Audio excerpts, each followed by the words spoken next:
بسم اللہ الرحمن الرحیم۔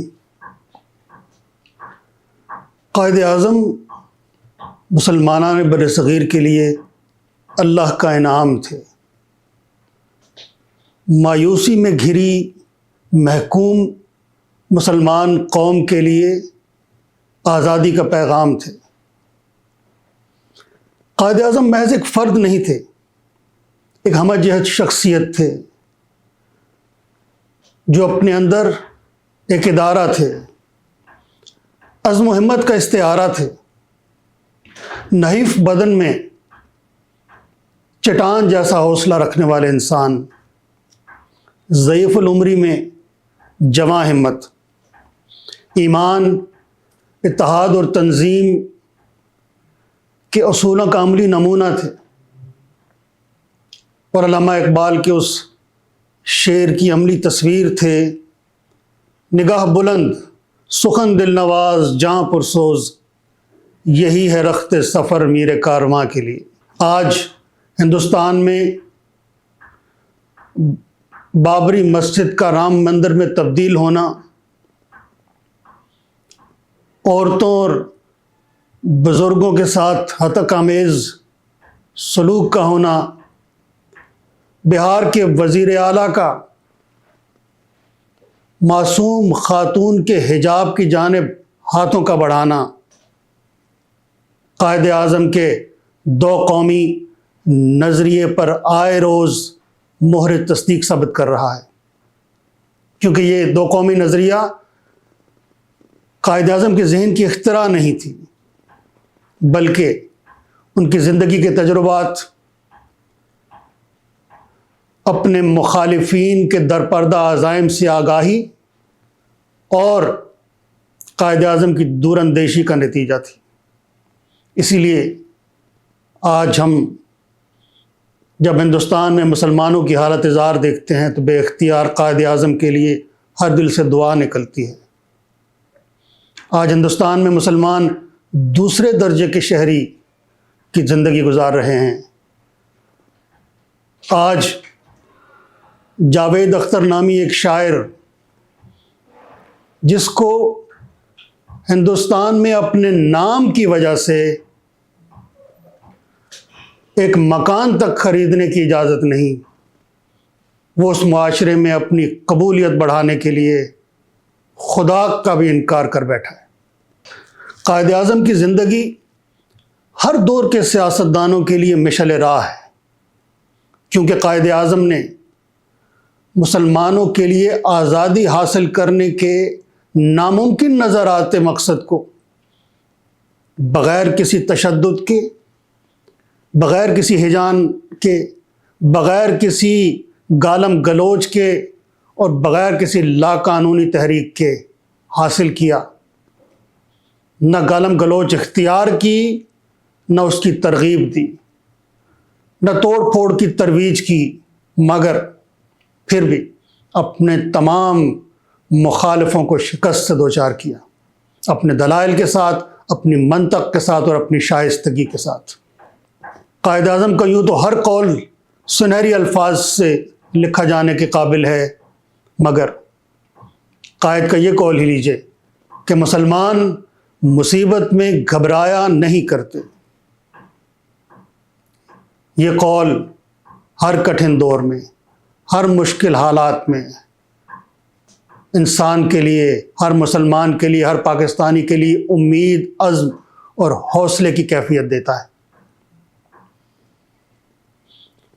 اور قائد کے اس جملے کو لیجئے کہ there is no power on earth that can undo Pakistan. یہ فقرہ ایمان سے بھرپور فقرہ ہے، یقین سے بھرپور فقرہ ہے اور دعاؤں سے لبریز فقرہ ہے۔ یہ فقرہ ایک دعائیہ فقرہ ہے، عزم سے بھرپور فقرہ ہے کہ پاکستان اللہ کے کرم سے قائم رہنے کے لیے بنا ہے۔ دنیا میں بہت کم ایسے لوگ ہوں گے جنہیں اپنی قوم سے اتنی محبت ملی جتنی قائد اعظم کو پاکستانی قوم سے ملی۔ پاکستان کا ہر بچہ قائد اعظم کی شخصیت میں اپنا پہلا ہیرو تلاش کرتا ہے۔ جب زمانہ طالب علمی میں، جب اسکول میں بچہ ڈرائنگ سیکھتا ہے تو پہلا انسانی چہرہ جو اپنی پینسل سے ڈرا کرتا ہے وہ قائد اعظم کا ہوتا ہے، کیونکہ قائد اعظم کی شخصیت اس کے دل و دماغ میں گھر کر چکی ہوتی ہے۔ ہمارے اکابرین کی نسل تو یہ نغمہ سن سن کر جوان ہوئی کہ ملت کا پاسباں ہے محمد علی جناح، ملت ہے جسم جاں ہے محمد علی جناح۔ اور ہماری نسل کے دلوں میں، دماغ میں یہ نغمہ نقش ہے کہ یوں دی ہمیں آزادی کہ دنیا ہوئی حیران، اے قائد اعظم تیرا احسان ہے احسان۔ اگر قائد اعظم کی قدر و منزلت کو فوج کی نظر سے دیکھیں تو میں یہ کہنا چاہوں گا کہ پاکستان ملٹری اکیڈمی جو افسران کی بنیادی تربیت گاہ ہے، وہاں جب کوئی کیڈٹ میس میں داخل ہوتا ہے تو سب سے پہلے قائد کی تصویر کو سلیوٹ کرتا ہے۔ بٹالین کے نام کے ساتھ قائد اعظم اون لکھا جاتا ہے۔ قائد اعظم کی تصویر کے بغیر ہر فوجی دفتر نامکمل نظر آتا ہے۔ قائد اعظم ایک سادہ سے مسلمان تھے، مگر رسول کریم کی تعلیمات کو اپنے کردار میں ڈھالنے والے انسان تھے۔ ایک بار انہوں نے کہا کہ ہماری نجات اس اسوہ حسنہ میں ہے جو ہمیں قانون عطا کرنے والے پیغمبر اسلام صلی اللہ علیہ وآلہ وسلم نے دیا، اور ہمیں اپنی جمہوریت کی بنیادیں انہی اصولوں پر رکھنی ہوں گی۔ اگر ہم قائد اعظم کی زندگی کا مطالعہ کریں تو بہت سے دلچسپ واقعات بھی ہمیں نظر آتے ہیں۔ ایک دفعہ زمانہ طالب علمی میں قائد اعظم کو کیریکٹر سرٹیفکیٹ حاصل کرنے کی ضرورت محسوس ہوئی تو قائد اعظم متعلقہ آفیسر کے پاس گئے جو انہیں جانتا نہیں تھا۔ قائد اعظم نے اس آفیسر سے کہا، میں آپ کو کیسا انسان نظر آتا ہوں؟ اس آفیسر نے کہا، you look like a gentleman. Quaid Azam نے مسکراتے ہوئے کہا، برائے کرم یہی بات اس کاغذ پر لکھ دیجیے۔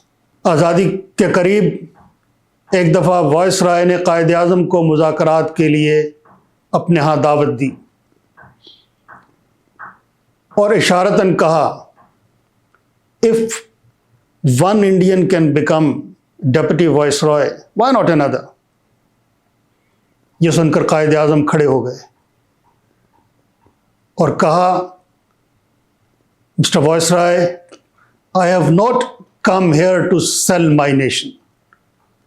And from here on, if you want any negotiation, you will have to come to my residence. یہ تھا اعتماد، یہ تھا عزم، اور یہ تھی قائد اعظم کی مضبوط شخصیت۔ مسلمانان بر صغیر نے سوٹ، ٹائی اور ہیٹ میں ملبوس شخص کو اپنا قائد چنا، اور اسی قائد نے جب بعد ازاں ہیٹ کو کراکلی ٹوپی سے تبدیل کیا تو وہ کراکلی ٹوپی جناح کیپ کہلائی، اور کوٹ کو شیروانی سے بدلا تو وہ قومی لباس بن گئی۔ قائد اعظم کی بیماری کے دنوں میں کسی نے قائد اعظم سے کہا کہ آپ اتنے ضعیف العمر ہو چکے ہیں، آپ کی صحت بھی اجازت نہیں دیتی، تو آپ یہ دن رات کام کیوں کرتے ہیں؟ تو اس سادہ سے مسلمان نے یہ جواب دیا کہ میں یہ چاہتا ہوں کہ روز محشر جب مجھے اپنے خالق حقیقی کے سامنے پیش کیا جائے تو میرا رب مجھے کہے، ویل ڈن جناح۔ دیکھیے اس شخص کی سادہ دلی اور اس کی صاف نیت۔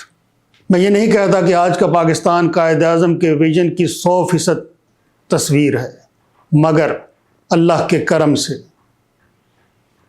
پاکستان حالیہ دنوں میں دنیا میں ایک عظیم اور طاقتور ملک کے طور پر جانا جاتا ہے۔ ہم نے معرکہ حق میں اپنے ازلی دشمن کو عبرتناک شکست دی،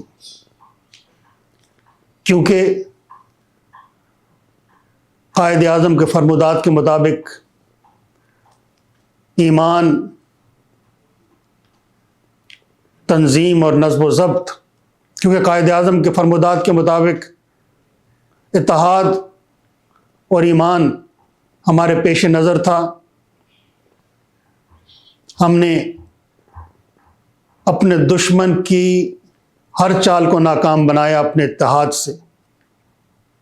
ہمارا دشمن ہمارے اندرونی چھوٹے موٹے اختلافات سے غلط فہمی کا شکار ہو گیا۔ ہمارے دشمن نے یہ مشہور کر رکھا تھا کہ شاید ہم جو پاک بھارت جنگوں کے واقعات اپنی کتابوں میں پڑھتے آئے ہیں، وہ محض افسانے تھے۔ پاکستان کی قوم نے یہ سچ کر دکھایا کہ ہم مصیبت میں گھبرایا نہیں کرتے، ہم متحد ہیں۔ ہم نے اپنے اندرونی اختلافات کو پس پشت ڈال دیا اور اپنے دشمن کے خلاف سیسا پلائی دیوار بن کر کھڑے ہو گئے۔ آج بھی ہمیں اسی جذبے، اتحاد اور ہمت کو آگے لے کر چلنا ہے۔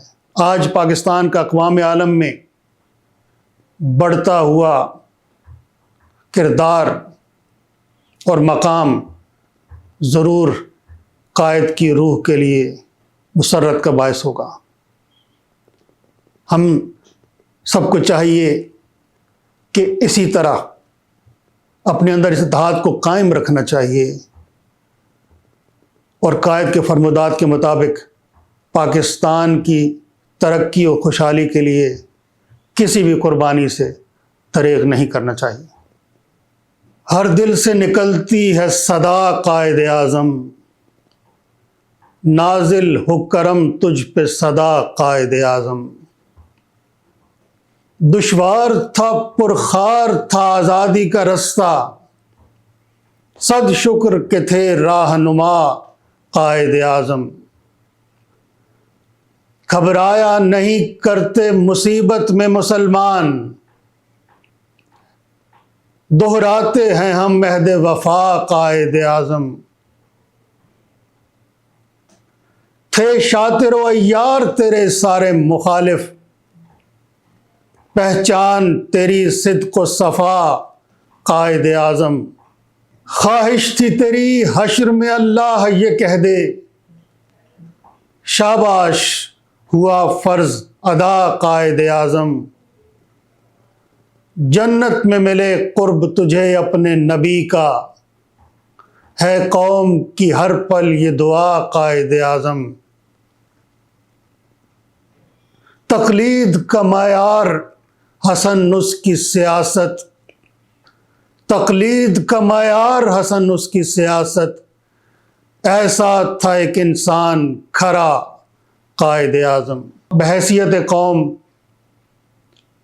ہم سب کا یہ فرض ہے۔ یوں تو سارا سال ہمیں قائد کو اپنی دعاؤں میں یاد رکھنا چاہیے، مگر ان خاص موقعوں پر تقریبات کے ساتھ ساتھ پوری قوم کو ہاتھ اٹھا کر قائد کے درجات کو بلند کرنے کے لیے خصوصی دعائیں کرنی چاہیے، تاکہ بابائے قوم کو یہ احساس ہو کہ ان کی قوم ان کی شکر گزار ہے۔